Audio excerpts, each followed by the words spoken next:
now it's time for Rugby League.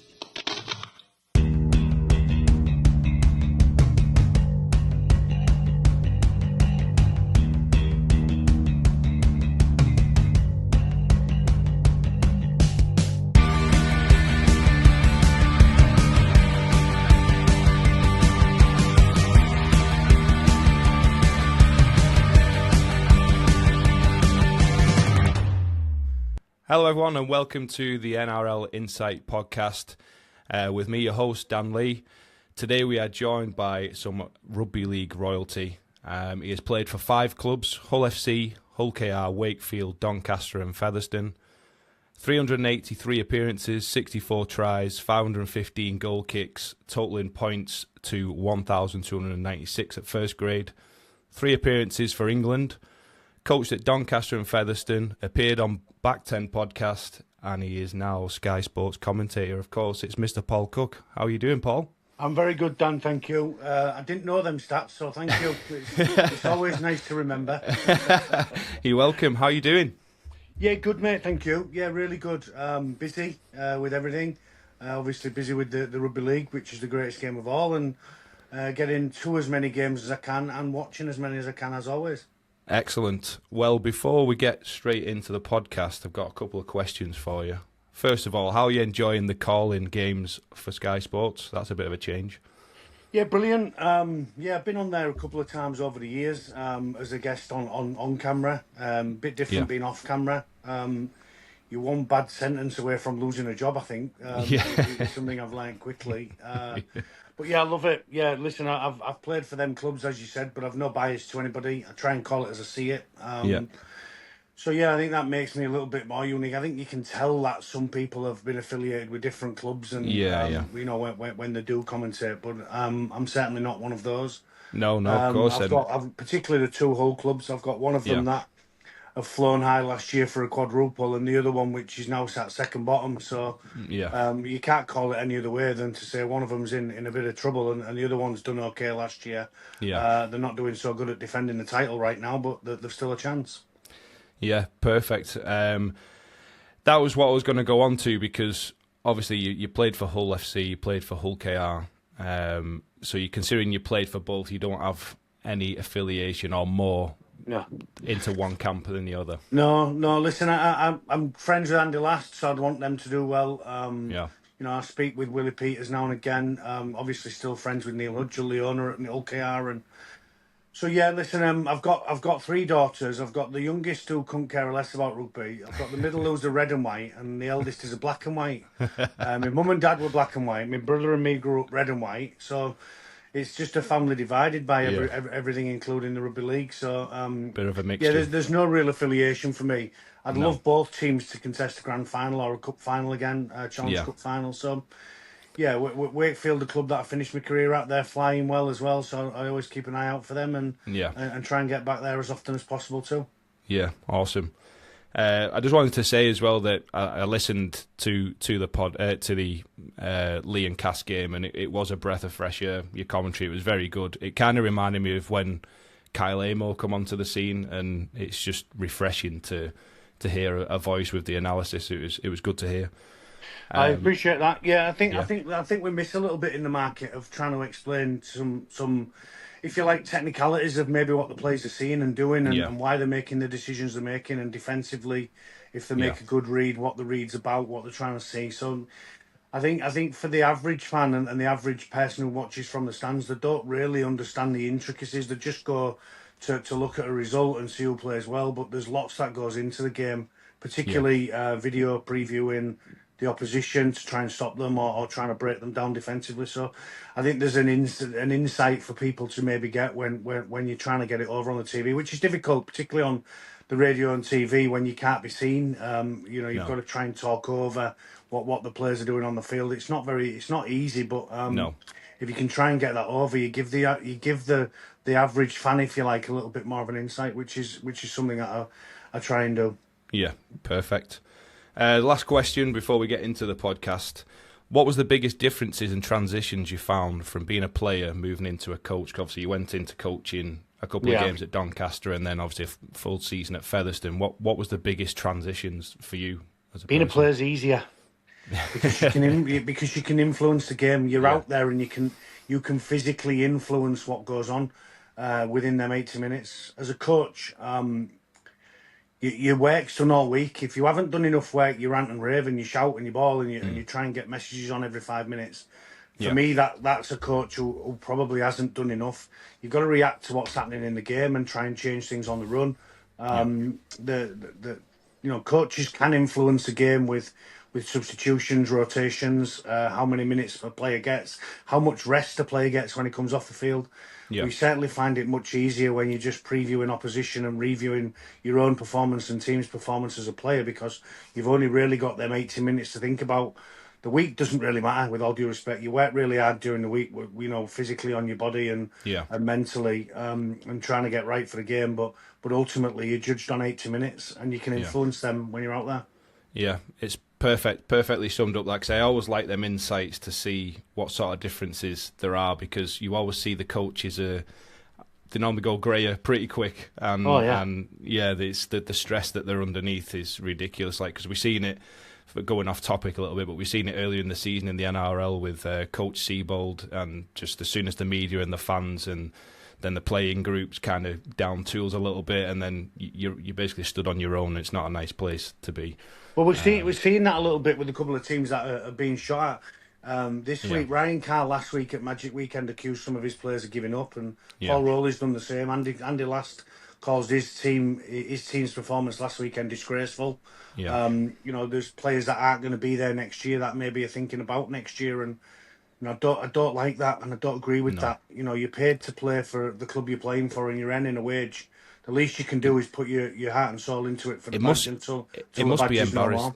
It must be embarrassing as a player, though, when you will know if that's being aimed at you. I'd feel embarrassed if that was me. Well, if you think it's aimed at you, it probably is, because I don't think anybody could have accused me of giving up in games. No. We was losing 71-0 in the playoff at Bradford, and I chased Leslie Vinacolo down a metre from the try line in the 78th minute, and Deacon dives over on the next play, but you can't give up. No. You can't give up. So, I don't agree with players that are leaving clubs that maybe are not playing to the full potential. One, you're taking yourself out of the shop window as well, by the way. Your next club, your value goes down if you're not playing well. So, of course. It's an interesting one when coaches. I think it's the biggest. I think it's the biggest insult to a professional rugby league player for your integrity to be called into question and you're giving up. It becomes you become a bit of a fraud for me. Yeah, absolutely. Well, we're going to move straight into the NRL news and rumours, and of course we're going to start with the biggest story. Confirmed this morning, Jerome Luai has confirmed that he's joining Parramatta Eels on a 1-year deal before he joins the PNG Chiefs. First of all, what do you make of the whole situation of Jerome leaving the Tigers a year early, and what can he bring to Parramatta? Well, his quality. There's no question about that. Jerome Luai is a quality player. He's won the Premiership 4 times with Penrith, and he was a huge signing for Wests. I like the way that the media spun it on the Benji Jerome Luai rift, which has come out this morning and is basically called bullshit, hasn't he? He has. As Benji Marshall, he's gone real deep on some of the members of the media that have just gone down a narrative. Jerome Luai's dad's commented on it as well because he's protecting his son. One thing I do think is you can see it from a business sense. I know they're going to pay $500,000 of his contract next year at Parramatta, but that saves them $700,000 on contracts, and they've got some really good young players that they need to upgrade and keep at the club. They lost Lockie Galvin last year to the Bulldogs, so it gives them a chance to keep building. If he's not going to be there in 2 years' time, if you can tie down a good young half they've got coming through, or some good young back row centres coming through, with that $700,000 that Jerome Luai's wage frees up, then I think it's good business. Ultimately, he's leaving anyway. And you've got to do what's right by your club. The second part to that is, we know they've got some really good young players there now. They've got Jot Madden there as well. Would you take Luai out the team now, knowing this is all going on, and plan for your future? I wouldn't. No, because I think Jerome's been upfront and honest. You know, he signed a 5-year contract, of which he had 3 years on contract and a 2-year option, I believe, wasn't it? Yeah. And he's been open and honest that he's going to the PNG Hunters when his contract's up after the 3 years. He's not going to carry on with the other two. No. You know, the saying it's tax-free money, it may well be that it's a short career. I don't care what it is, but he's been upfront and honest. If you take him out of that team now, what does it say to the rest of the players? Yeah. It says that they're indispensable at any point as well. Yeah. It sends the wrong message for me. You know, there is no rift between Benji Marshall and Jerome Luai. He still performs at a high level. The season's not over for West Tigers, by the way. They can still make the 8. Yeah, they could. So yeah, it's... I don't see the reason in cutting your nose off to spite your face when the bloke's going to Parramatta next year. You're saving on salary. You're planning for the future, but that doesn't mean that you give up on the present. I understand why Benji blew up about the narrative that was pushed in the media, but it is easy to connect them dots together. When your club in the West Tigers are sat in second place earlier on in the season, your star player announces to leave to go to the PNG Chiefs, and then all of a sudden they're now sat in 12th, I think it is. I think it's that low.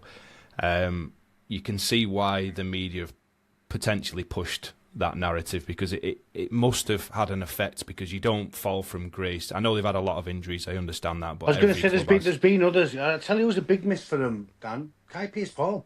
Yeah, he is. He's Kai massive. Pearce-Paul's a huge miss for them. He was solid. Yeah. You know, a little bit of X factor with offloads and footwork, and you know they've had a number of injuries, and they've still got some injuries that have come through last weekend as well. So I just don't think give up on the season. Listen, I'll go back to when Sean Wayne announced he was leaving Wigan. I think Wigan lost 4 of the next 5 or 5 of the next 6, and then ended up going on to win the grand final. But, you know, there is obviously going to be a hangover. Your star player, your captain's leaving the club. A really well liked member of the playing group as well. By the way, you know everybody loves Jerome Luai. Even Nathan Cleary's come out and backed him this week. Who played for years at Penrith with him, come from juniors. That's what Benji hammered home this morning. He was the cause of the culture change, wasn't he? He's done a lot of good at that club. So, with that being said, then how good, even though it's only one season, how good of a signing for Para is it? Because the fans across social media, Para fans, don't seem to be that sold on wanting him to come, which is strange, because I think a spine of Eong at fullback, Luai at 6, Mitchell Moores at 7, and De Silva at 9, I think is a very, very good spine, in my opinion. I don't disagree. Listen, will Parramatta fans be bothered if they go on and win the grand final in 2027? No, and Jerome Luai's the Dally M winner.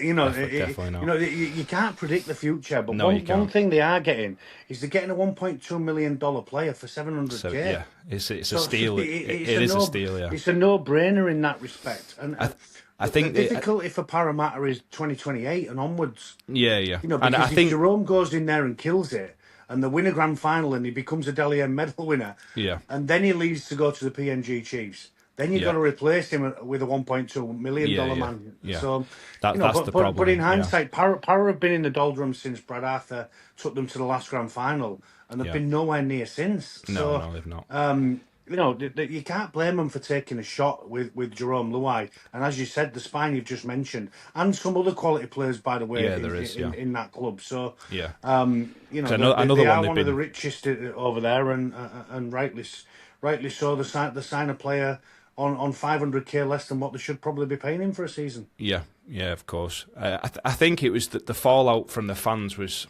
and I know it's not right to compare Jonah Pezzett with Jerome Luai, but it's the same sort of 1-year deal where they know that player is moving on to another club the following year. So I understand the fallout, but it'd be understandable if they know they've got a certain 5/8 or halfback that's coming through the systems and pathways. Then these 2 years have been basically stopgaps, pretty good stopgaps. It's just whether they have got that person who is going to go on and be, you know, a star player for them, or do they have to carry on looking again once Jerome's finished there? That's the problem. It's going to be. Well, one thing is for certain with it, Dan, is you weren't going to get a Melbourne Storm taking him, or a Roosters, or a Penrith taking him back, or a Warriors, because they're already sat in the top 4 or 5 clubs in the comp. Yeah. So they're already planning for their future. You've got the clubs that are going to take a chance on Jerome Luai are your St George Illawarra or your Parramatta, Yeah. or the clubs that are outside the 8 that need that boost that Yeah, Jerome Luai will give them. So yeah, if that stopgap ends up getting Parramatta into the top 4 next year, then that's going to attract players the following season anyway. yeah. They're going to want to Totally come and agree. play for a club that's on the up. Yeah, totally agree. Well, we'll see how it unfolds. I personally think it'll be a very good signing. I know it's only 1 year, but I think it's a mouth-watering 6 and 7, Luai and Moses. I mean, if say, for instance, last year, if Cleary was injured in State of Origin, that potentially would have been the 6 and 7 12 months ago for New South Wales. So I think 12 months on, it can't be that bad of a pairing, do you know what I mean? So we're just going to have to see how they go. Another piece of news that broke this morning from Pete Bedell and Brent Reid was Corey Horsburgh, big front rower or lock for the Canberra Raiders. It seems like they're prepared to let him go to the open market, and I think it's due to salary cap pressures at Canberra Raiders. He is a Queenslander, and the 3 clubs that they say that has been linked with his services is the Broncos, Titans and Dolphins. So what would your take be on them obviously attaining Horsburgh's services? Well, if he doesn't re-sign at Canberra, somebody's getting a hell of a player. The Big Red's a machine, isn't he? Unfortunate to miss out in Origin as well, by the way. I think he's been good this year, and he's been good for a number of years. A real big player in the middle of the field for the Raiders. He's got a bit of X factor about him, some footwork, some size, some offload, tough defensively. So wherever he ends up, whether he re-signs at the Raiders, having tested the market and decides to stay, or whether he goes to one of them clubs or somewhere else, then they're getting a hell of a player if he does that. So it's the joys of a salary cap sport, Dan. You try and spin plates, and sometimes you've got to remove a plate and smash it to get 3 or 4 young kids upgraded to keep them at your club. So it's funny you should mention the salary cap, because obviously we know about the $5.3 billion deal. The salary cap is going to go up for all NRL clubs, but what will happen over the next couple of years is all the players, and rightly so, will get paid more of a salary. So you just get back to the same stage you're at, if you know what I mean. So your star players at the moment are getting 1.2 to 1.5. They might then get 1.8 to 2 million. So once all your players start getting upgraded, you're still going to have these issues down the line. No salary cap left. Yeah. So you're still going to have these issues down the line. It's just all your squad are now getting paid more money. So obviously, once we get to that point again, everyone will be saying salary cap needs to go up. Salary cap needs to go up. Yeah, the TV deal needs to go to $6 billion. Yeah. Of course. Think Tom Dearden's the one with that, isn't he? If you've read on Tom Dearden's contract, it goes up as a percentage of the salary cap goes up, doesn't it? Yeah. He ends up going from he ends up on around about $2 million a year, Tom Dearden.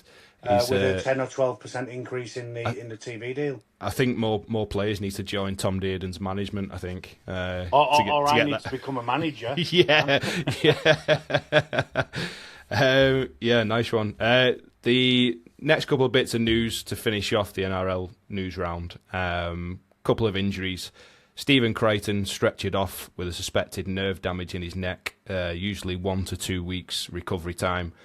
And Cam Munster, knee injury. He requires surgery on cartilage in his knee, so he's going to be out for 4 to 6 weeks, which is a massive miss for the Melbourne Storm.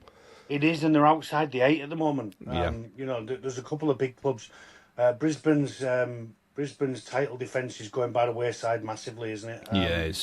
I'm happy to say lines through Brisbane, lines through the Dragons, Titans. I just can't see any. They're certainly not going to do what they did last year, and they're running out of games very quickly, and they're running out of players as well, because there's the amount of injuries that they've had as well, to be fair. Yeah, true. Crichton's the interesting one, because he's had some issues, nerve and shoulder before, hasn't he? Yeah, he has. And there's not a great deal you can do, because if you smash an egg, you make an omelette, and when you play rugby league, you get injuries, and that might be the most innocuous one, where your shoulders in the wrong position, and It was a nasty one, wasn't it? Yeah, it was a straight because he got it. It all happened obviously within a split second, but he was at an awkward angle. So obviously he's released the ball. And you know yourself, you relax once you've released the ball, and the players kind of tackled him on an angle. And it was all a split second. It wasn't a nasty challenge. It wasn't a red card or anything.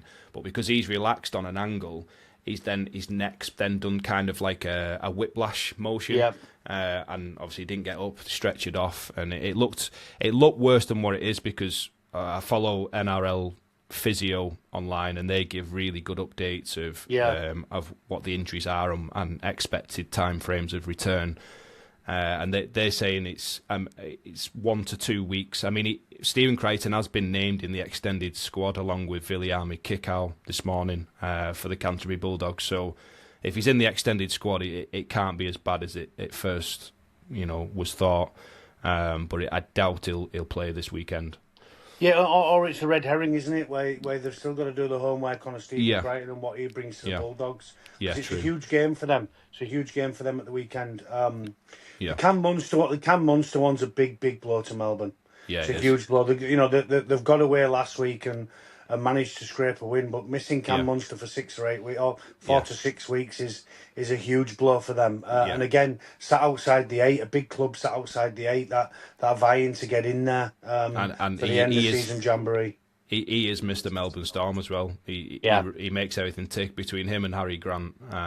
You can see what they missed at the weekend when they won at the weekend. I know they won at the weekend, but it was really close for a long time, and it was only the last few minutes when they scored the winner. And Cam brings a certain calmness alongside Jerome Hughes, doesn't he, and Harry Grant in the spine of the team with Longo at the back. So. It's a big miss for the Storm. There's no question. Yeah, he is definitely. That's it for the NRL news. What we're going to do is now do a quick breakdown, run through, and an analysis of last weekend's NRL games. We'll start off with the Tigers and the Warriors, which was the Friday game when we were on the phone, and that finished 32-6 to the Warriors. What did you think of the game when you watched it? Yeah, big performance from the Warriors. I love what the Warriors are doing. I've got an affiliation with them because Andrew Webster was the assistant at Hull KR under Justin Morgan when I was playing at Hull KR. A brilliant coach, by the way. Really cares about his players. Yeah. I think you can see that he's immersed himself in the New Zealand culture and the Warriors culture, the Wars culture, if you like. And the players speak so highly of him. The club's doing a great job of keeping players together. The Fisher Harris signing was massive a couple of years ago, wasn't it, from Penrith? But at the weekend, I think it's helped by the fact that the Tigers are in a bit of free fall. But listen, you can only beat what's in front of you, and you can. The way the Warriors play is so good on the eye. And don't get me wrong, the different lines they run. They've had their own issues with injuries as well. I mean, you only have to look at the start of the season. They had the Luke Metcalf debacle. He's ended up signing for the Dragons. Then they switched to Tanner Boyd. Then Tanner Boyd played at Brisbane, didn't he, at the Magic weekend, popped his ACL. And then obviously they're now on T. Marie Martin, which he's a fantastic player. They just keep producing them. And obviously Andrew Webster, like you said, fantastic coach. He's got a blueprint, and they all just told the line the same way. And now you see your third halfback in there doing exactly the same things as the other two were doing. Yeah. And it's flawless. And I generally think they've got a very, very good chance of making the grand final this year. Yeah, me too. I absolutely agree with that. And agree with what you said. It's the sign of a well-coached team. I know Richard Agar's there as well. He was the assistant for us when we won at Hull FC at Wembley with John Keir. So, I think they're doing a wonderful job, and it's flawless. As you said, if somebody goes down, the next player steps up and does equally as good a job and sticks to the same blueprint in terms of game plan. So, a wonderfully well-coached team and a brilliant result last weekend over the Tigers. Awesome. Next one up was the first of the triple header on Saturday. Was the Dolphins Sharks. Sharks ran out 66-0. Hands up who saw that coming. Hands up who saw that coming. I'll be honest with you, with my predictions, I put the Dolphins, and I think many pundits I think many would have done. Yeah. They've I think they've only lost one of the last 8 or something like that. 9 and the Sharks go 66 on them. It just defies belief. You don't get too many of them in the NRL, Dan. No, you don't. You don't. But everything that they touch turned to goal. Trindle was brilliant. Hines was brilliant. The two halves.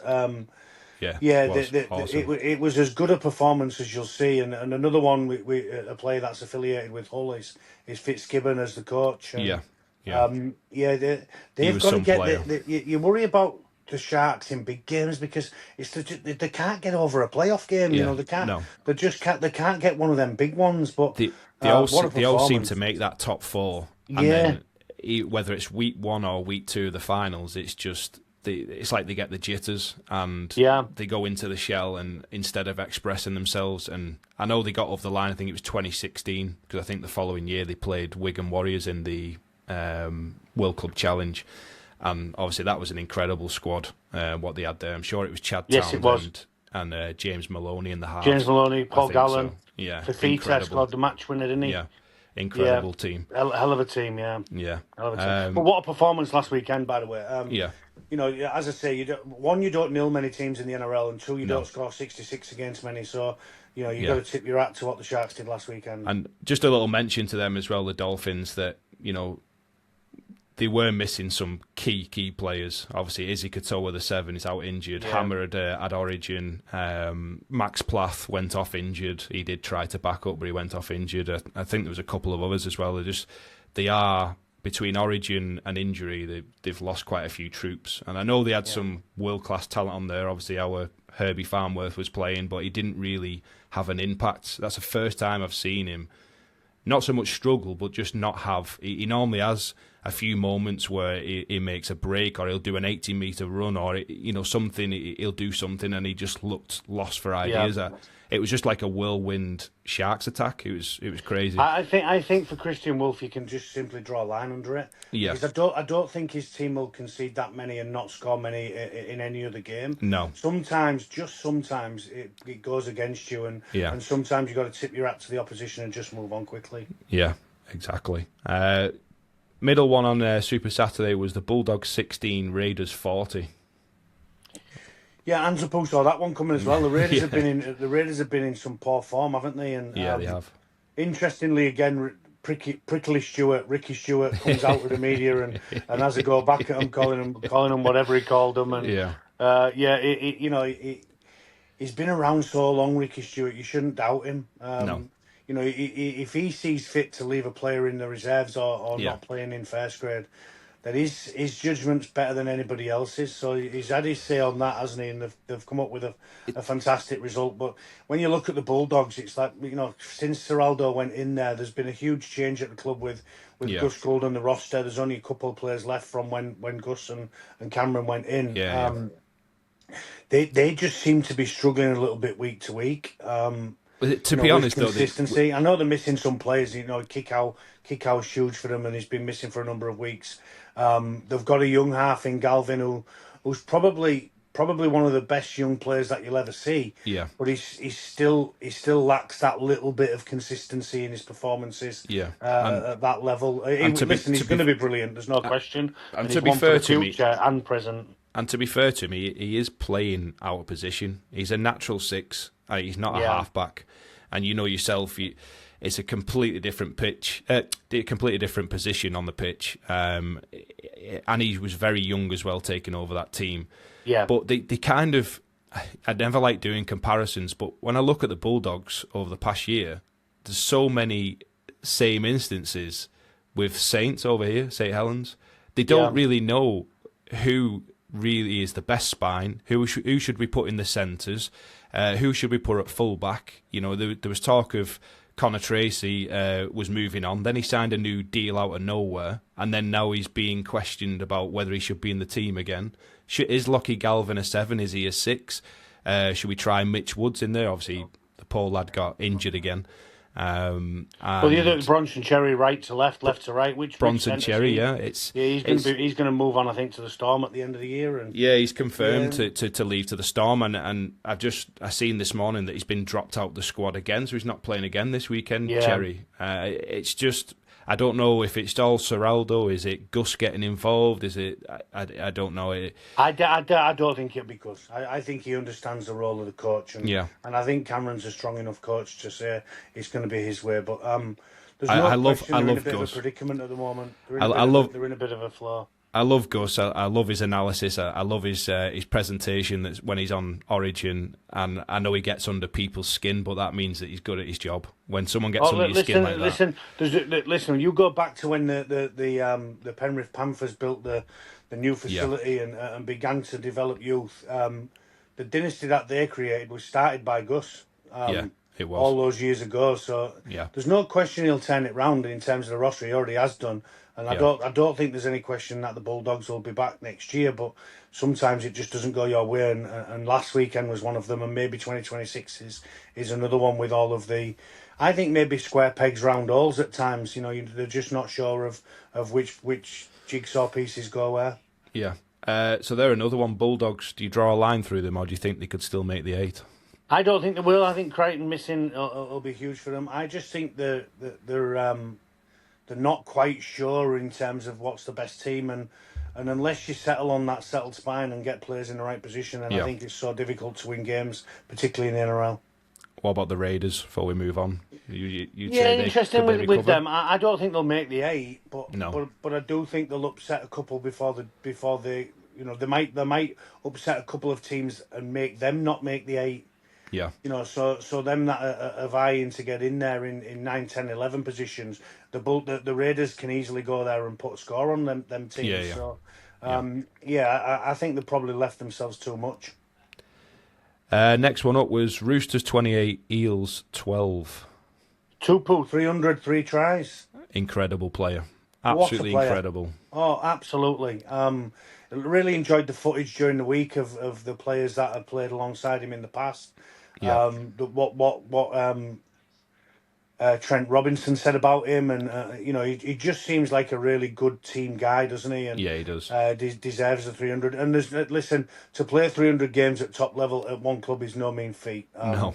There's not many that come will up pull with it 3 off. tries was brilliant for him. Yeah. He's been an incredible, and he seems a really humble and nice person as well, because I've seen a little video.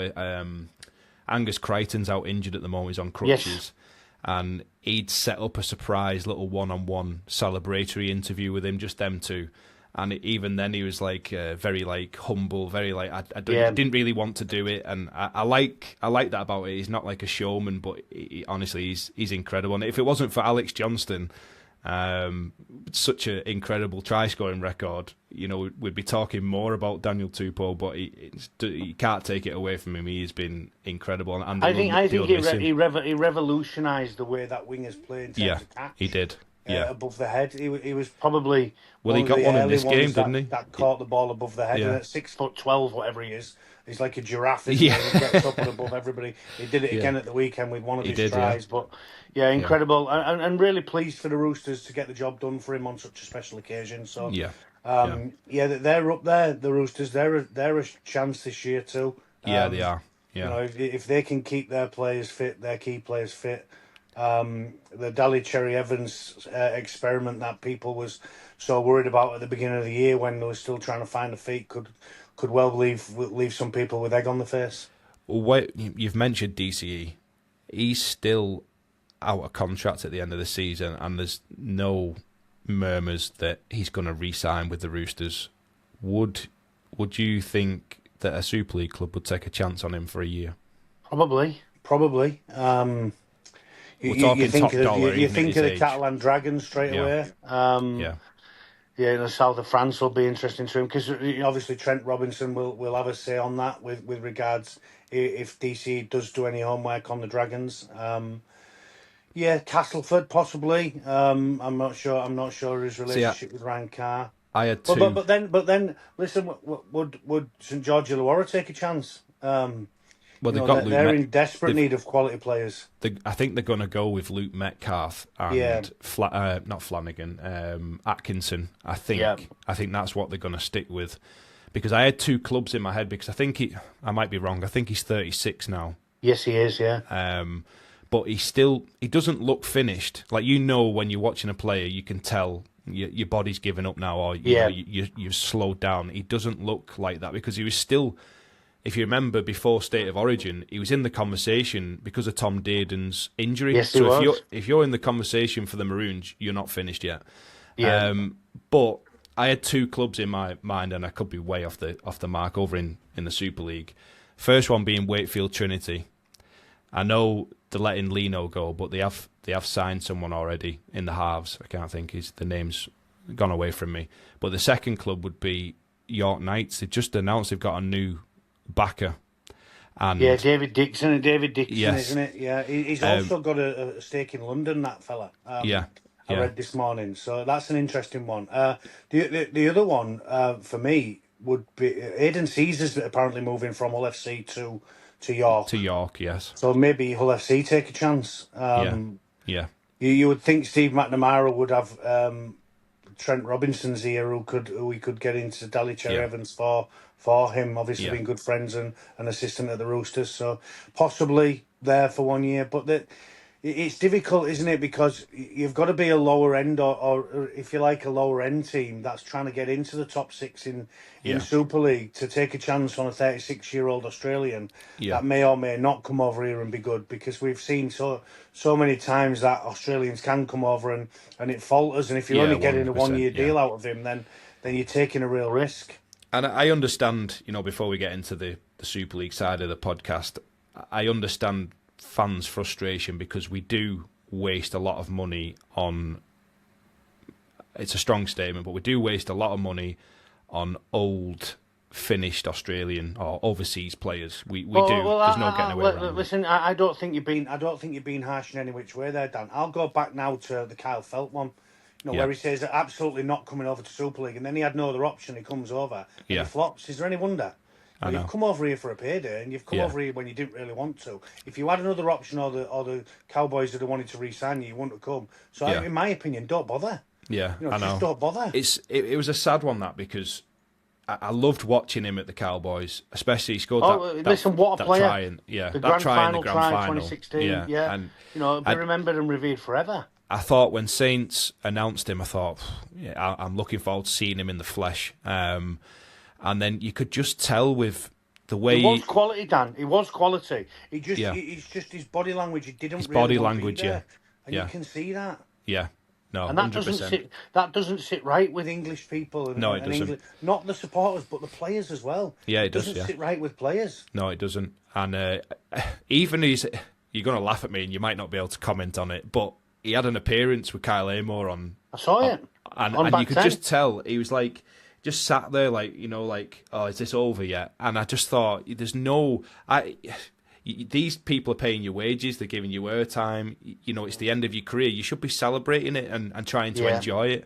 And I just thought it looked like, I just need to get this time of my life over and then I can return home. And I thought, maybe you've made a mistake of going on this adventure then. But yes, that AFL now anyway. He's gone to AFL. He's gone to AFL. That's an interesting career move. I look forward to watching an AFL game with him in, because there's no question he's got the skills to play AFL. He has, with regards his catch above the head but they are mega fit athletes, fit AFL. So we'll see how he goes. We got carried away on that one, but we'll move on to Rabbitohs 26, Knights 24. Very close game. Anybody see that one coming? No, we keep saying this, don't we? To be fair, I know this sounds stupid, Dan. I saw your predictions. I fancied the Rabbitohs. I don't know why, but I fancied them. They just have an uncanny knack of coming out with a result like that when nobody expects it, don't they? They do. I thought Fifita was brilliant. The try he scored was sensational. He's awesome. And it might just well be the kick up the backside that the Knights need. Yeah. Because they've been in decent form, the Knights. Obviously, Ponga's been outstanding this year for them. Dom Young scoring tries. It's funny you should mention Dom. It's funny you should mention Dom Young. Did you see the moment where I think it was Cody Walker, was it, that put the bomb up, and he'd lost the track of the ball, Dom Young, and it's hit him square on the head. Are you not seeing it? Comical. Hey, these things happen, Dan. Yeah, they do. Happen. They do. but I thought it was a brilliant performance from Souths. It was. One where they're very much not expected to win against a team that's flying really high, particularly at home. So yeah, brilliant performance, brilliant result for them. They've And got that, some as I awesome said, players as well. It might just be the kick up the backside that the Knights need to Yeah. to revitalise them and let them know that they can't just rock up and win games. Because I have to say that this year, you have to remember the Newcastle Knights, they were wooden spooners last year. And Justin Albrook's gone in there, former Saints coach. He's done an amazing job. And they've got some amazing young talent as well. Fletcher Hunt and Fletcher Sharp, they're two incredible players, and they're going to be incredible players. You mix that with the likes of Dylan Brown and Kalen Ponga, they've got some incredible backs. The two wingers, Greg Marju and Dom Young, they've got a very good squad, and I think they'll no doubt make the 8. As long as they can keep enough bodies on the pitch, that is. Yeah, I agree, and avoid banana skins like they got last weekend. Yeah. But listen, it's one thing losing a game, it's another thing being hammered in a game. So they're certainly not that anymore, are they? When you consider, some of the losses in 2025 was heavy losses and wooden spoon, as you say. So hell of a job from Justin Holbrook and the team. Yeah. The second to last game was Sea-Eagles Cowboys. Cowboys won in Golden Point 1918. Yeah, I think this one was probably the game of the round in terms of the closeness of the teams. I think that both teams have been in decent form. I think Foran's done a brilliant job since taking over. Ironically, once you sign a permanent deal, it all spirals the other way, doesn't it? He's been brilliant up into signing that deal, and then all of a sudden his feet are under the table, and a couple of results don't go their way. I know he was unhappy with the way his team have played at the weekend. But Toddy Payton's doing a decent job as well, isn't he, at the Cowboys? Considering they were calling along with Wellens considering they were calling for his head at the start of the season, Todd Payton was listed as the first manager that was going to lose his job. Obviously, Paul Wellens, he's obviously doing good things over there as well. Conscious of time, so I'm going to move straight on to the final game. Storm 22, Titans 18, very close game, and I think the Storm were very lucky to get away with it. Yeah, I thought a level game. I thought the Titans had a real chance. But Bellamy's teams just find a way, don't they? Particularly without Cam Munster. Grant in the middle of the field was great. Controlled things. So yeah, they've got a job on to get into the 8. The Storm. The Titans very much improved again. Another very much improved team under Josh Hannay. I don't think they'll make the 8. I can't see them making the 8. I think they'll put a line through them. But the Storm are still well within a chance, and they've got to scrape them games, particularly when Munster's injured. Yeah, perfect. Well, that wraps it up for the round 19 breakdown analysis of all the games that happened in the NRL last weekend. I'm going to move on now. Before we go on to the Super League section, I've got a little mini round, and it's issues to be cleaned up in the game and kind of ideas how we could improve the game on both sides of the hemisphere. The first one, players deliberately being tackled in the back while stationary, and the one that comes to mind most recently was Danny Levi in the Catalans game. They're kind of being held up, and the opposition defender will come in and it will hit him as hard, and you can't see them coming. It's a very vulnerable position, and I think if we're stamping out the likes of the crusher tackle, and rightly so, and the hip drops, this has got to be stamped out as well, because you can get some bad injuries, and I felt one of quite a few of these when I was playing when I was younger, and they're not nice to feel. No, they're not, and you're in a vulnerable position. It's something that the game can probably look at. Very, very similar to the chop below the knee, where you're in such a vulnerable position.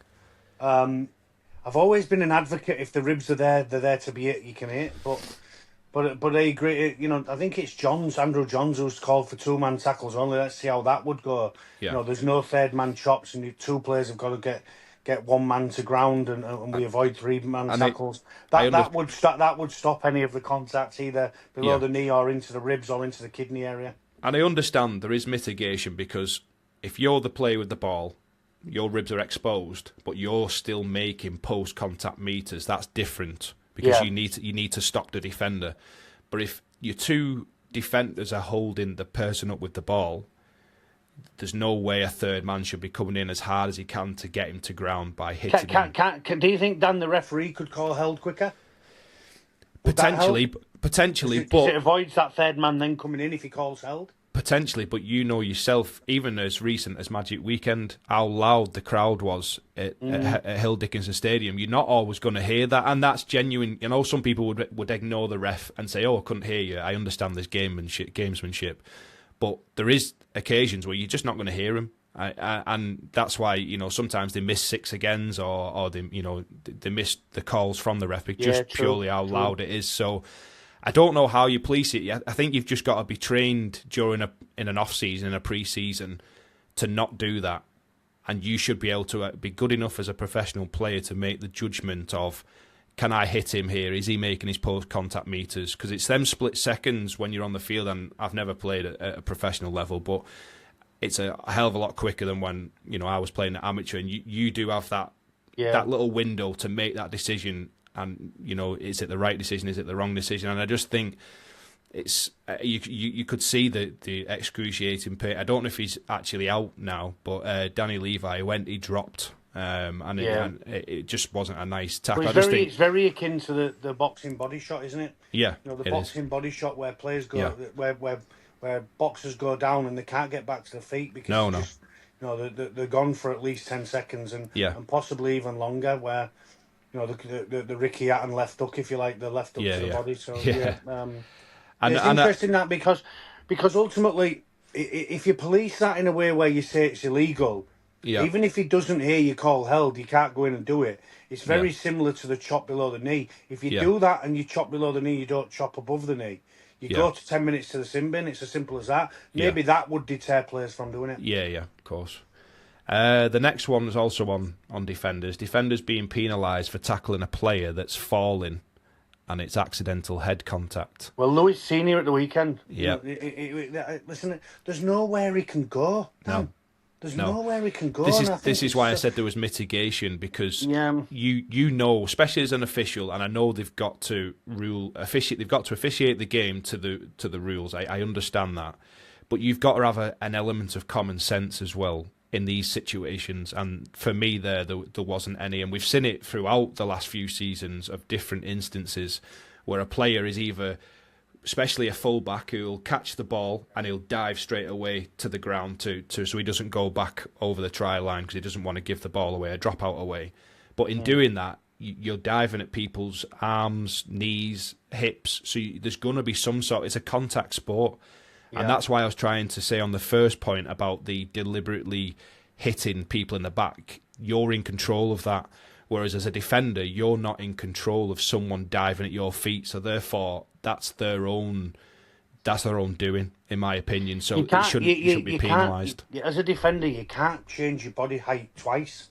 No. If that makes sense. You're already, you know, and the senior one, he's already bent his knees to hit David Armstrong in the midriff. David Armstrong slips as he throws the pass, and then he hits him in the head. I use the analogy: you can't go swimming without getting wet. No, you can't play rugby league ultimately without being hit in the head at some point.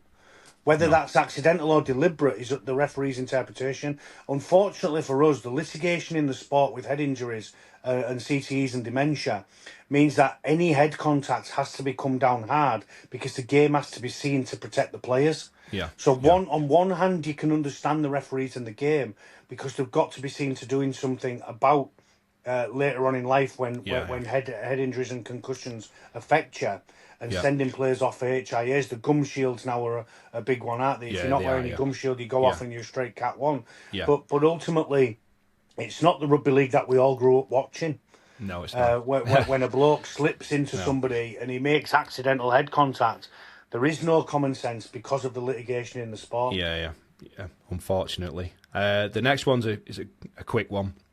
Length of time on video referee reviews. Should there be a shot clock or not? Yes and no. Ultimately, you want them to get to the right decision. What I don't like, Dan, is we look at the first angle, we look at the second, third, fourth angle, then we go back to the first angle looking for something that we can't see in the first instance. Yeah.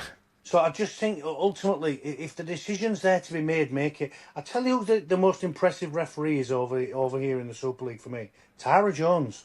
Yeah.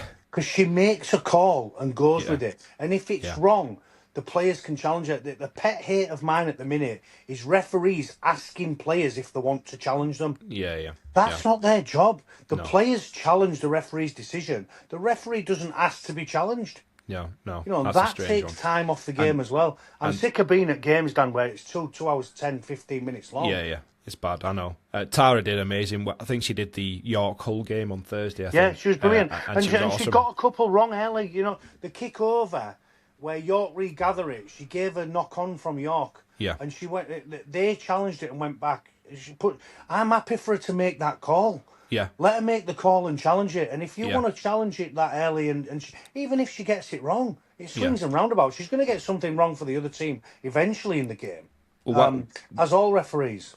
While you're on referees as well, what we see in the NRL is a high percentage of tries, unless they genuinely see something, a high percentage of tries are always given, and then the video ref can review it. It seems to be over here, we're still like 1 foot in one camp, one in the other, so it's kind of like, should I give it or should I send it upstairs? Just if you feel you haven't seen anything wrong, just back yourself and don't be embarrassed. Yeah, don't be embarrassed if the video ref finds something, because that's what they're there for. It doesn't matter. You just keep the flow of the game. And couldn't agree more. Couldn't agree more, Dan. The next one, 6-man bench, for me, it has to be deployed into the Super League. And one idea on the back of that would be, for me, one place on that 6-man bench for all Super League clubs has to go to an academy player every week. That would be my idea. And the reason I say that is, one, it gives up more of a pathway for younger players into the senior game. And two, in the future, the England team would benefit from a bigger pool of players. Instead of you, I don't know, going to the NRL or the Queensland Cup and grabbing someone like Saints have with Sir Luca Fafita. I know he's played a few first grade games. They might have already been having 1 or 2 players appearing on the bench and the goal, you know what, we'll blood him through. But because he's got no first team experience, they've just gone straight to the NRL and grabbed someone. So I feel like it would be a good idea to have, even if they don't get on that week, they've still had that first team experience. They've still been in and around the warm-ups, the team. And you've seen how injuries are at the moment. There's a very good chance they would come on at some point. Well, particularly then, Dan, if you've got a player that you bring on when you're winning comfortably for the last 5 or 6 minutes. So you're right. I think it's an interesting one. The 6-man bench. It also makes coaches think a bit more. Yeah. Because ultimately you work your changes on a 4-man rotation bench now. With a 6-man rotation bench, if the game's in the balance, you might save somebody that can come on who's a little bit quicker and around the ruck, or quicker around the field, and play him as a third middle, if you like. Yeah. Rather than a big fella coming off the bench, you might get somebody coming off there. That you might play your 2 hookers for argument's sake. Yeah. Your Levi, your Jared O'Connor. So it's an interesting concept, that one. Yeah, I don't disagree. It'd be interesting to trial it in our game. The last bit on this, I'm going to miss a few things out. I'll leave them from another podcast because I'm conscious of time. The last one is, would you think a Cumbrian combined team would be a good thing for the sport? And the second part to that is, I understand that the likes of Barrow or Whitehaven, whoever it may be, they wouldn't want to combine the clubs together, because over here we're very territorial, we're very, it's our culture, it's we're staying on our own. But if you was to look at it from an angle like the Dolphins in Brisbane, if you was just to market it as Cumbria Rugby League team, for instance, surely that would get a fan base growing if you could give them a pathway into Super League. Would you agree with that, or would you be against it? Well, possibly, but you've got a rich history of Barrow, Workington and Whitehaven. You have. There's a rich history of all 3 clubs. I love it up there, by the way, Dan. Yeah, they're very whenever passionate. Whenever I went up there as a player for Doncaster in the lower league, I played up there for Hull KR in a cup game at Workington in 2008. Absolutely love the people up there. Love the the way that they support the rugby league clubs that they support, the way it's ingrained in their way of life. But Workington was in there at one point. I remember, very early on in Super League, Stephen Holgate came from up there, didn't he? I ended up playing with Stephen at Hull FC. So it's an interesting one. You're probably looking at a generation of people that have to get affiliated with that club, because there's so many people up there that are affiliated with either one of the three that are up there already. So the reason I mentioned there's certainly a market to have a team up in Cumbria, because the people up there love the rugby league. The reason I mentioned it is because, one, I'm like yourself. I went watching Saints a few years ago play away at Whitehaven, I think it was, in the early rounds of the Challenge Cup, and it was just a good vibe. There wasn't obviously thousands and thousands of fans, but it was a good vibe. They loved the team. They love rugby league, and I just think to have a strong Super League, you should have a strong Cumbrian team in there. Is the first bit. And the reason why I mentioned the Dolphins is because, don't forget, they're in an area that is dominated by Brisbane Broncos, and they have managed to get fans from all over the place, and they're quite well supported. They don't pack Suncorp out, but you've seen how much it's grown. Like they're very well liked, they're very well supported. They've got Origin players in there, and I just think if you was to give a start to a Cumbrian side, and because they wouldn't want to agree to combine the current clubs together, maybe it would be an idea to create something new that everyone could get behind. Because you could still have two. You could still support your Barrow in the lower leagues, but then you'd have Cumbria Rugby League team in the Super League that would take on the likes of Saints, Warrington, Leeds. I just think that'd be a good way, because you want to grow this as big as you can, especially if we get the partnership with the NRL. You want London in there. You want to keep the teams in there that are already there. You want strong French teams. You want a Cumbrian side. And I just think that's how you get the fan base on board. That's how you get the game to grow, or at least to initially grow. It's a good idea. It's an interesting one. Yes, we shall see. It would be interesting if it did take off now, that's for sure. We shall see. While we're running out of time, I'm going to sprint through the Super League news, have a quick chat about the results, and then we'll wrap up. The first one, Parramatta Eels 5/8, Ronald Volkman. Obviously, now that Jerome Luai's confirmed, there's a very, very good chance he's going to come over to the Super League.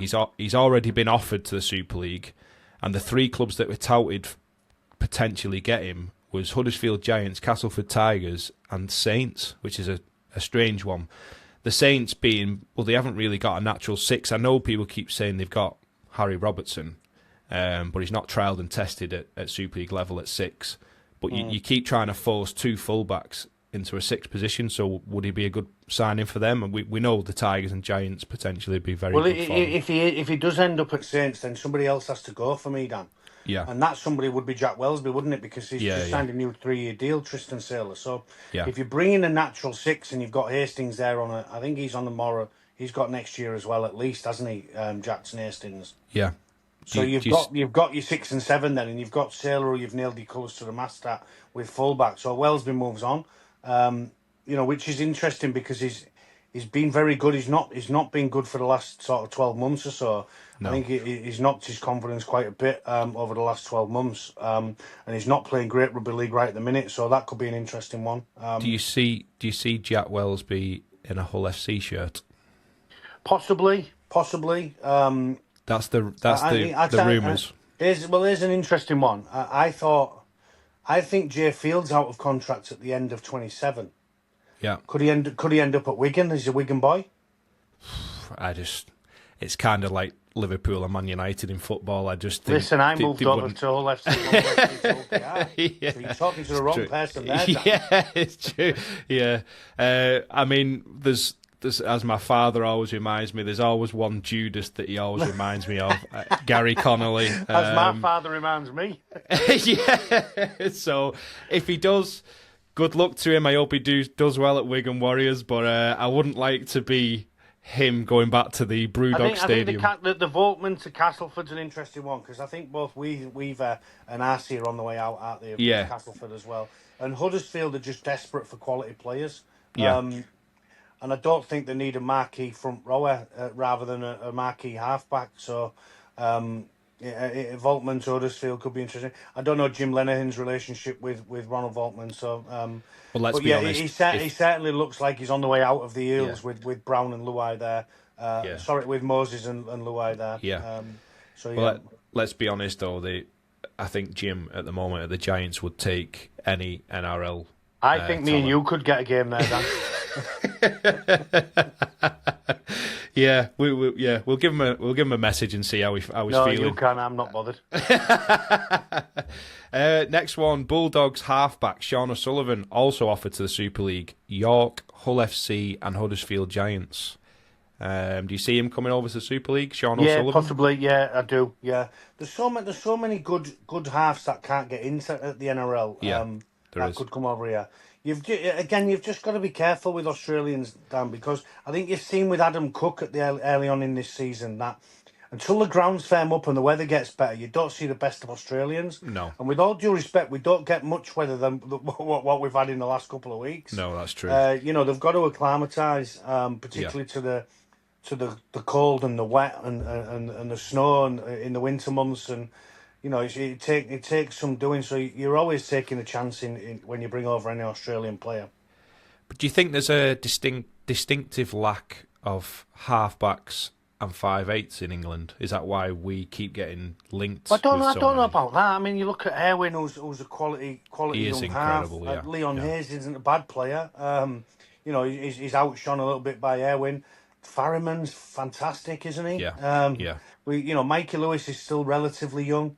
So Harry Smith's been fantastic at Wigan. He has, yeah. George Williams, the England captain, he's going back to the NRL to the Dolphins, I believe, isn't he? Yeah, so he is, yeah. We have got some good players, and we've got some good young players coming through the system at different clubs as well. So the difficulty for our teams is that it's all about here and now, particularly with IMG and relegation and the threat of not being in the Super League in 2027 or beyond. And you're sceptical as a coach, if you like, because the results here and now keep your job, and blooding a young kid, if it doesn't work out, could one cost you your job and two cost you your club's place in the elite division. Yeah, it could, definitely could. The last bit of news on the Super League, interim CEO at Magic Weekend gave a quick update on the potential NRL partnership, and the follow-on to that is Ian Nolan, former Man United executive, named as new RFL CEO. First on Rodri Jones, he did say that there has been conversations again the week before Magic Weekend. They wanted to allow State of Origin to unfold, get the TV deal done, and then they're expecting obviously some sort of communication from them over the next 10 to 14 days, which we're probably halfway through that now. Number one, is it a good idea to go into partnership with the NRL? Two, what could it bring? What could it give? And then obviously, what do you think of the appointment to Ian Nolan as the new RFL CEO? Well, I think certainly if we continue to do what we've always done, we'll get what we've always got. And ultimately, our game needs a shake-up. The NRL is the biggest sporting organisation in Australia. It's just on a $5.3 billion TV deal. It can't help to have them on board and give us fresh ideas and stoke up our competition, if you like. I wouldn't say we're stale by any stretch of the imagination, but I do think there's some clubs in there that need a kick up the backside. And I know everybody's vying for signatures of the same players, and everybody's vying to try and get the best young players in the systems and stuff like that. But our game needs a shake for me. I think if we don't take the NRL offer of help and finance, then in 5 years' time, where we're either going to be in the same position or probably gone backwards. So I think I think we've got to accept the NRL deal.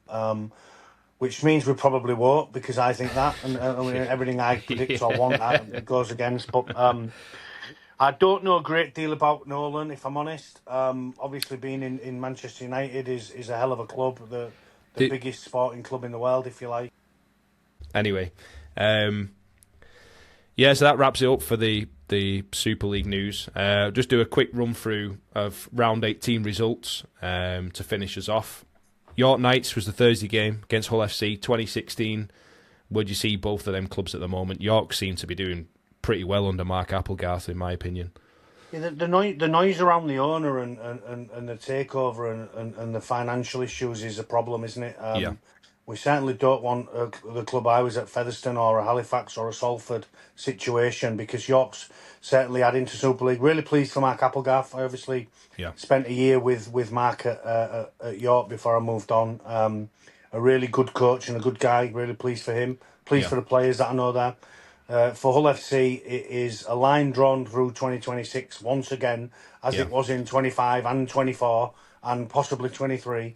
And they're looking to 2027 and Steve McNamara and hopefully him coming in and doing what I was going to say spoke about yesterday.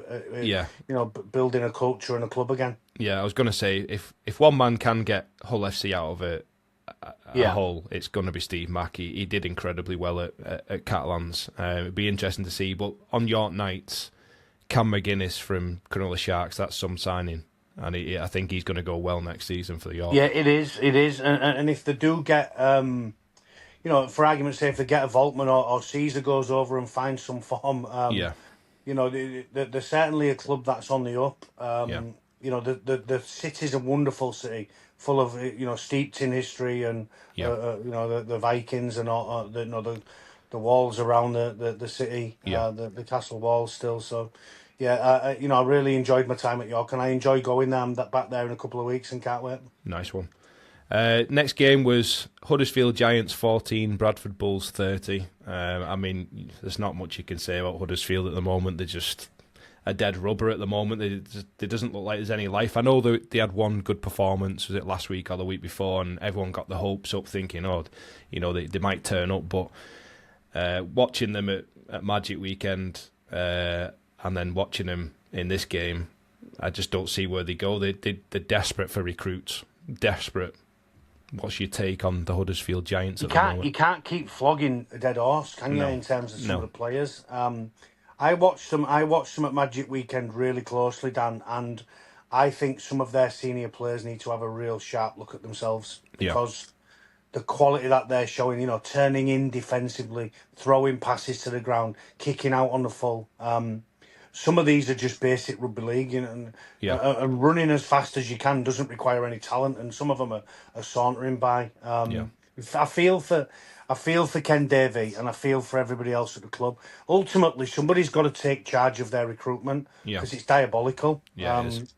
And if you're going in there as Jim Lenihan, you want control over recruitment, because there's no way you want somebody else recruiting for you to chop your head on the guillotine when it goes wrong. At least you're going to die by your own sword if you do your own recruitment. I mean, what you can normally do is you can look at a squad of players and you say, right, at the time of the start of the season, Hull KR and Wigan Warriors were the benchmark. If you're a Huddersfield fan, you look at your squad and you say, which players of our squad gets in their team? And there isn't one. Maybe you could stake a claim for the young fullback. Is it Flanagan? George Flanagan. Maybe him. But ultimately, Dan, he let himself down and was dropped the week after. But by talking to referees, with all due respect to that young boy, you want to concentrate on your own performance and your team's performance before you start pointing at an official. Because some of the players are letting the club and him down. But with all due respect, when you're talking to an official and you're getting a decision reversed while you're in possession, you're letting everybody down. So there's got to be some soul searching at that club and some professional pride. However, Bradford's first win away from home in 26, which was a big result for them. How good is Kurt Haggerty doing, though? No one gave Bradford or Kurt a chance. Based on the fact of his recruits and how many recruits he had to bring in to turn the roster around. From a championship club to a Super League club, and all three promoted clubs, by the way, are above three mainstays in the competition in Huddersfield, Castleford and Hull FC. So he's doing a terrific job. What I like about Kurt is he's never too high, never too low. No. So you wouldn't know looking at him on camera or when he gets put on camera on the broadcasting channel that he's winning or losing. From speaking to a couple of players that I worked with last year, Yeah. Yeah, speaking to a couple of players that I worked with last year, Caleb Aitken, Connor Wynn particularly, their pre-season was brutal and the standards he set was brutal. And you look at Bradford, no matter who's playing, very similar to what we spoke about the Warriors early on in this podcast. Yeah. About they play the same way. They've got a definitive way of playing. I think the pitch will be widened for Haggerty next year, which will change the results at home and change the way they play at home and change his recruitment at home, of his 2027 squad. Yeah. And I just think the club's on the up. And I'm really pleased for Bradford. One person I have to mention for Bradford, though, is Joe Mellor. He's been incredible this year. One Captain of the best. Courageous. He is. Yeah, he's been awesome. He's been fantastic in the middle of it. You can see why Kurt signed him when they play the way they play. That's a signing for the coach and the way that he sees his team playing. You can see there's a definitive player in recruitment that they want to sign to fit in to the Kurt Haggerty Bradford way of playing. Yeah, it's brilliant. Next one, Wigan Warriors 30, Warrington Wolves 18. Yeah, wow. Yeah, I know. 10 of the 13 academy products, 12 of the 17 academy products. 4 academy players score the first try at first grade level. They just keep churning. I've stopped backing against them, Dan, because backed against them in the cup final. I thought, okay, I would get over the top of them. Yeah. And how wrong was I and everybody else? And how good are they? You know, how tough are they? They're I incredible. spoke to a couple of Wigan fans before the game, and they was expecting a loss. I think they would have happily gone into that game and lost the game, putting in a performance. Yeah. But to go out there and win by 12 against a team, by the way, who aren't too shabby themselves. They're still in the 6, at the moment. So, what a win for them, and what a win for churning out academy players and making sure that they're ready for first grade for everybody at that club who does a good job. Question on Wigan. I know they have an incredible line of players that constantly come through. So Matt Peat, in a sense, is gifted with the group he's got, but he still has to coach them. He still has to get the results. He still has to win the trophies. Yeah. Does he go down once he finishes at Wigan as the best all-time, most successful manager for Wigan Warriors? Yeah, I think he's up there already. He's in. If you're in that conversation already, and bear in mind you've got the likes of John Mooney. Yeah. Back in the day, you've got, Michael Maguire, Sean Wayne, who won competitions with the club. So I think he's right up there. I really enjoyed some time with Matt that I had over in Wigan. I spent a day with them, and the way he goes about his business, the way that. The 7-year contract for both assistants. John Duffy, who's coached in SuperLeague's coaching at an academy level or a youth level. They just do so many things right, all headed up with Chris Radlinski as CEO. They're still the benchmark as a club. You change your mind every so often. The quadruple for OKR last year, they was the benchmark. They don't bring through as many academy players, that's for sure. So, the club's just a wonderful club and still probably the benchmark for everybody. No, I agree. Before we leave that game, one special mention to a young lad who's not going to be here much longer, and I can put my neck on the line saying that Ewan Irwin, he's going to be in the NRL 100%. He is some player, and he had even though he was on the losing side, he still had a good performance. Let's not wish him away, Dan. Let's not wish him away because we want to keep our best players. We do. But I love the boy. I love what he does. I love the way he plays. I love everything about him. I said this yesterday to Kyler Moore as well. If I'm Newcastle Knights, I go get him now. Yeah, I'd go get him now. I'd try and get him over now. I hope it doesn't happen, but if you can get him into their system and I know he's already worked with Andrew Johns over there when Warrington Academy went over there. And I know Simon Moran, Carl Fitzpatrick and co will hate me for this. But ultimately, that boy's got the world at his feet. Yeah, he has. It's exactly the club that I thought about because you hear Joey Johns talking about him. And if you think that you could have Ponga at 1, in the future you're going to have Fletcher Sharp, I would imagine, at 6, Ewan Irwin at 7 and Phoenix Crossland at 9. and then you'll push Fletcher Hunt out into the centres, that is going to be some team, because he's only going to get better, Ewan Irwin, and he'll be able to control that team. I think that would be the perfect move for him, Newcastle Knights, under Holbrook. Possibly, let's hope it's not too quickly, but I love watching him, but ultimately the NRL's the competition, and it is, and where the big money is. You have to take it as a compliment, because, if the NRL, and we know at the moment, it's a better standard. I don't care who disagrees with that. It's unfortunately with the money and the pool of players, you've got to take it as a compliment. If they're looking at such a young English up and coming player, that just shows how good he is. And Dan, also with that, how much better would the England Rugby League be? Yeah, exactly. That's what it's all about. It's about the international game for me, and that'll be in a future podcast. We'll delve into that, but that's 100% what my goal would be as the RFL, as the Super League, is how can we get the national team stronger and better? And I think that obviously coincides with it. But we digress. We'll shoot through these last 4 results. The next one is the game you had the pleasure of calling, which was the Leopards 24, Lee Leopards 24, Castleford Tigers 18. Yeah. Hard done to a little bit, I thought. I thought that Castleford, a couple of calls didn't go Castleford's way. I thought the sin binning's not a sin binning. I'm okay with the Gary first try. The more I watched the second try, Alex Mellor doesn't initiate any contact on Adam Cooke.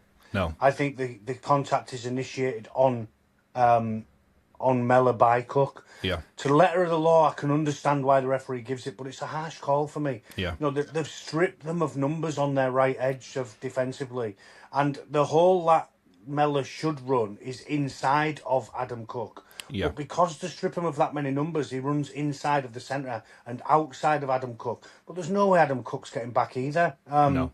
What it was a huge improvement from Castleford. Having been called frauds as a group of players, or some of them frauds. Yeah, they did show up. The week before. They did show up. And if they play like that again... What worries me is, can Cass back that up this week against... Yeah, they've got to. But they play Leeds at home. Yeah. So but it's all about... Be tough.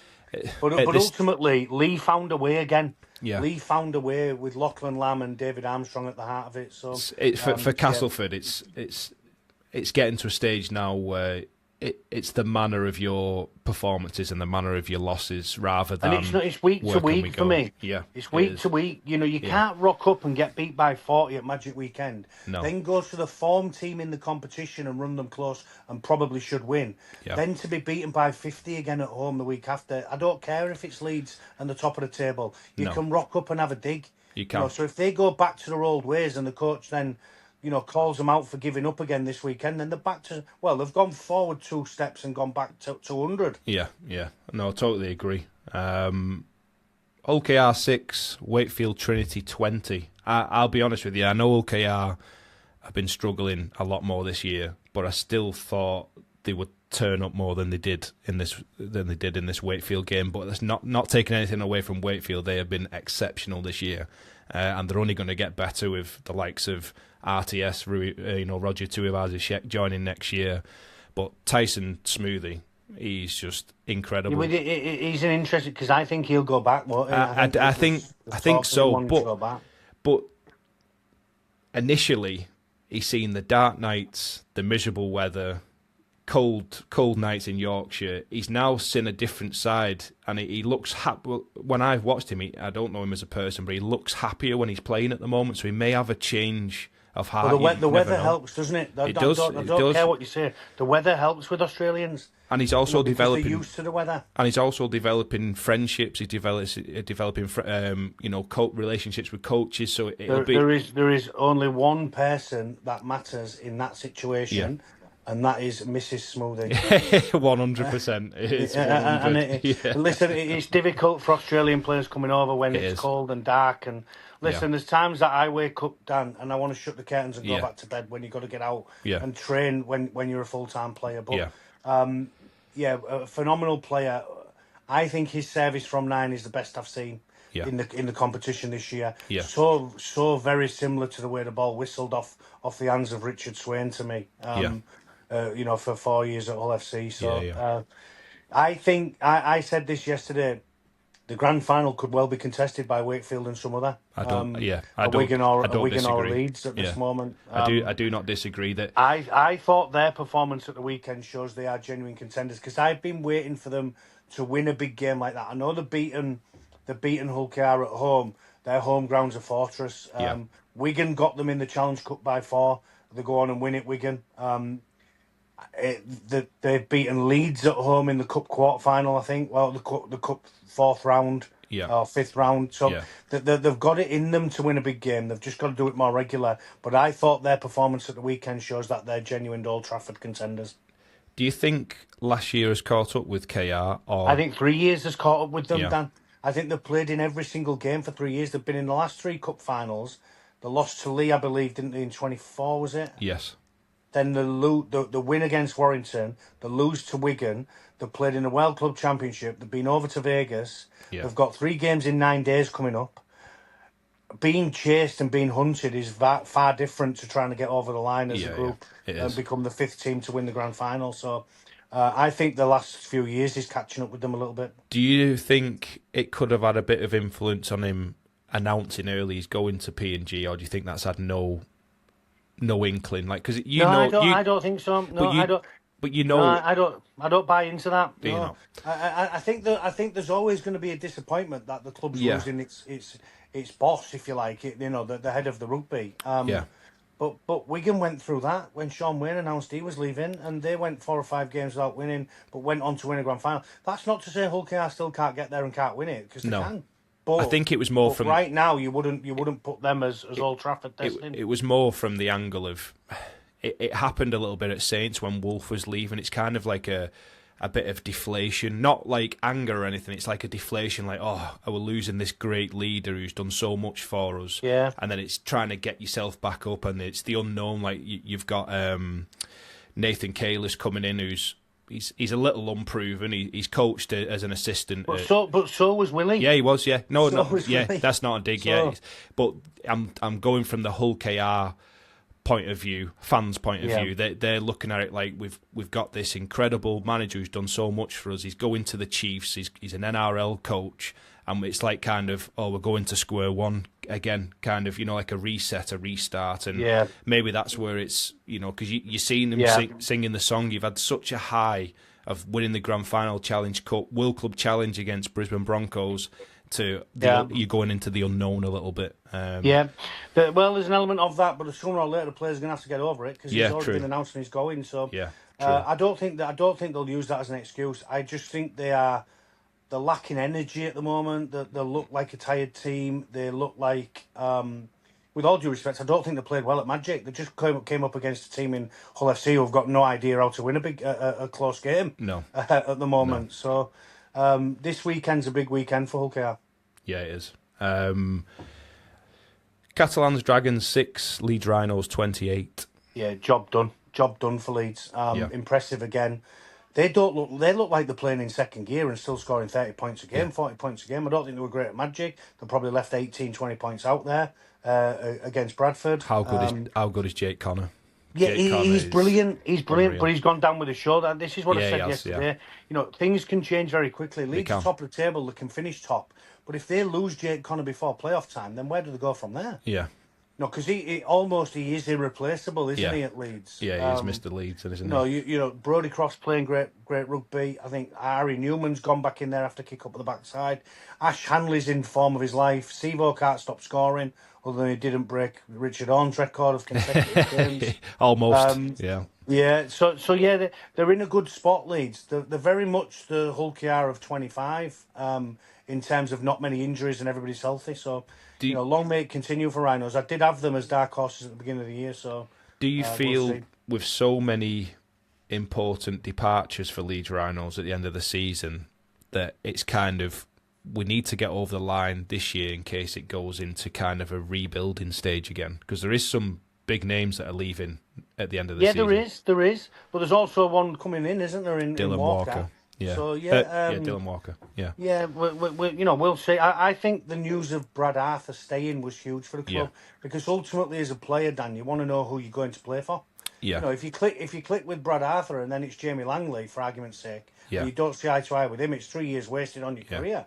or you're out after a season, or you know, it's as simple as that. So it's I think incredible. The Brad Arthur news of him staying was big. Yeah, it's incredible news for Brad to be staying, because he's been, again, an amazing coach over here. But if the dominoes had fallen slightly different, like when we mentioned Todd Payton earlier, he quite could have easily gone over to the Cowboys. He threw his hat in the ring for the Chiefs. Obviously, Willie got the job. So I think if things had gone a bit differently, we could be having a completely different conversation. Yeah, absolutely. Now. But Leeds Rhinos fans won't mind that. He's here for another 2 years, so I'm glad. I really like him as a manager. I like listening to his interviews as well. Yeah, me too. And of course, I'd save the best till last. Saints 0, Toulouse 46. Yeah, I know it's a bad one. I was at work on Sunday, so I didn't get to sit down and watch this. I've watched the highlights package, and I've seen enough to know what had gone on. Well, there was one line in there from a friend of mine, Matt Wilson, when the try scored after the kick, which bounces back up and then they get possession and score in the right corner. He said it's a shambles for St Helens. Yeah.